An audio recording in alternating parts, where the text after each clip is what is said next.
माँ सावित्रीबाई फुले को उनके जन्मदिन पर नमन करते हुए मैं एक छोटा सा सवाल उठाना चाहता हूं कि सरस्वती ज्ञान की देवी हैं या माँ सावित्रीबाई फुले ज्ञान की देवी हैं। आप सभी जानते हैं कि देश में हजारों वर्षों से यह कहा जाता रहा कि ज्ञान की जो देवी हैं वो सरस्वती हैं। अगर ज्ञान की देवी थी सरस्वती, तो क्यों उनका ज्ञान महिलाओं को नहीं मिला? क्यों उनका ज्ञान दलितों को नहीं मिला? क्यों उनका ज्ञान पिछड़ों को नहीं मिला? और यहां तक कि क्यों उनका ज्ञान ब्राह्मणों, दुष्सवर्ण परिवारों की महिलाओं को भी नहीं मिला? क्यों उनका सारा का सारा ज्ञान केवल द्विज ब्राह्मण पुरुषों के लिए ही था? लेकिन जब दूसरी तरफ सावित्रीबाई फुले ने ज्ञान का दरवाजा खोला, तो सबसे पहले किसके लिए खोला? दलितों के लिए। दलितों में भी किसके लिए खोला? लड़कियों के लिए।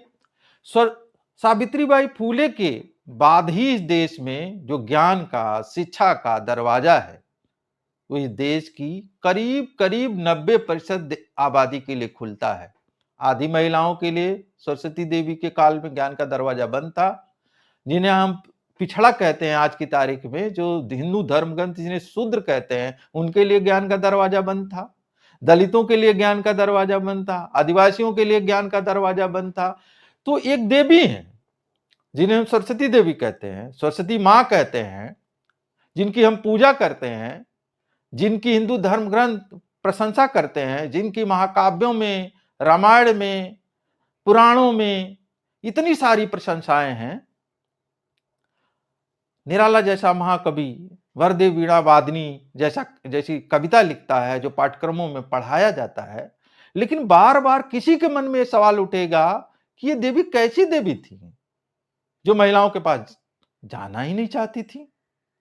वो अपवित्र हो जाती, महिलाओं के पास जाती। वो दलितों के पास जाती थी, अपवित्र हो जाती थी। वो शूद्रों के पास, पिछड़ों के पास जाती थी, अपवित्र हो जाती थी। तो ये कैसे देवी हैं? क्या ऐसे किसी महिला को या देवी को, सो कॉल्ड देवी को देवी कहा जा सकता है जो इस देश के 2/3 आबादी के पास जाना गंवारा ही नहीं करती हो? और दूसरी तरफ सावित्रीबाई फुले हैं, जो 2/3 लोगों के को ज्ञान देने के लिए हर तरह का अपमान सहती हैं। उनके ऊपर गोबर फेंका जाता है, मायके में उनका भाई उनको बुरा भला कहता है, ससुराल में उनके ससुर उनके और उनके पति को निकाल देते हैं, फिर भी वो अपने ज्ञान की रोशनी लेकर के दलित लड़कियों के पास, पिछड़ों के पास, दलितों के पास, गरीबों के पास, किसानों के पास जाती हैं। और इसका एक मैं आप लोगों को उदाहरण देना चाहूंगा कि मैं गोरखपुर विश्वविद्यालय के हिंदी विभाग का छात्र था। वहां मेरे एक प्रोफेसर थे, जो एक तरह से मेरे वो वैचारिक गुरु भी थे, जिनका नाम प्रोफेसर जनार्दन था, कुम्हार जाति के थे। जब वो विभाग का अध्यक्ष हुए, तो उन्होंने अपने विभाग के कमरे से सरस्वती की प्रतिमा हटा दिया और पूरे विश्वविद्यालय में हंगामा मच गया। जब उनसे पूछा गया तो उन्होंने कहा कि मैं शूद्र समाज में पैदा हुआ हूं, मैं कुम्हार जाति में पैदा हुआ हूं। जब तक सरस्वती का सम्राट था, जब तक सरस्वती ज्ञान की देवी थी, तब तक मेरे किसी माँ, बाप, दादा, परदादा को ज्ञान नहीं मिला। जब संविधान लागू हुआ है, उसके बाद ही हमें पढ़ने का अधिकार मिला। उसके चलते ही मैं विश्वविद्यालय शिक्षा ग्रहण कर पाया, विश्वविद्यालय में प्रोफेसर हो पाया। आज मैं विभागाध्यक्ष हुआ हूं, सरस्वती के चलते नहीं, संविधान के चलते। और हम सभी जानते हैं कि संविधान की नींव पड़ी कहां थी? इसकी नींव असल में तो पड़ी थी सच्चे संविधान की महाराष्ट्र में, जो सावित्रीबाई फुले ने ज्ञान की ज्योति जगाई। उसके बाद जो वहां के दलित बहुजन पढ़ने लगे, उसी परंपरा की अगली कड़ी में साहू जी महाराज आए, उसी परंपरा के अगली कड़ी में डॉक्टर अंबेडकर आए, जो इस संविधान के एक किस्म से रीढ़ है, जो सबके लिए शिक्षा का दरवाजा खोल देता है।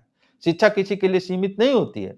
तो मैं मानता हूं कि इस देश को कम से कम अपनी इस एक गलती को दूर कर लेना चाहिए। कम से कम देश को यह मान लेना चाहिए कि देश के अंदर अगर ज्ञान की कोई देवी है, तो वो मां सावित्रीबाई फुले हैं, मिथ की सरस्वती नहीं है।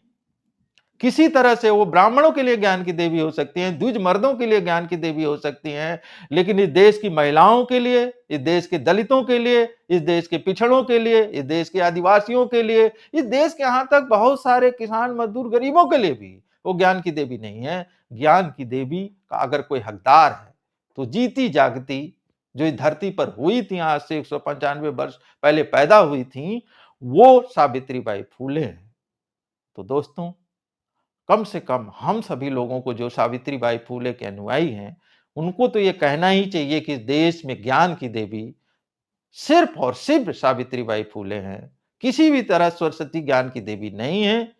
स्कूलों में, कॉलेजों में, विश्वविद्यालयों में, एकेडमिक्स में, इतिहास में, जहां भी ज्ञान की देवी को अगर कोई बताने की जरूरत हो, किसी के सामने नमन करने की जरूरत हो, तो वो नमन करने की व्यक्ति सरस्वती नहीं है, बल्कि सावित्रीबाई फूले हैं। इस देश को और सभी लोगों को बिना जात पात वर्ण लिंग के बंटवारे को एक ऐसी ही महिला को देवी मानना चाहिए जो जाति पात धर्म लिंग के बंटवारे के बिना सबके लिए शिक्षा का द्वार खोली थी। वो महिला सावित्रीबाई फूले हैं।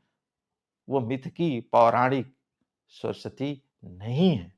ये ब्राह्मणवादियों ने, ब्राह्मण वैचारिकी ने, द्विज ब्राह्मण वर्चस्व और मर्दों की स्थापना ने एक ऐसी देवी गढ़ा था जो जिनकी कृपा सिर्फ और सिर्फ ब्राह्मणों पर, द्विजों पर और उनके भी सिर्फ मर्दों पर होती थी।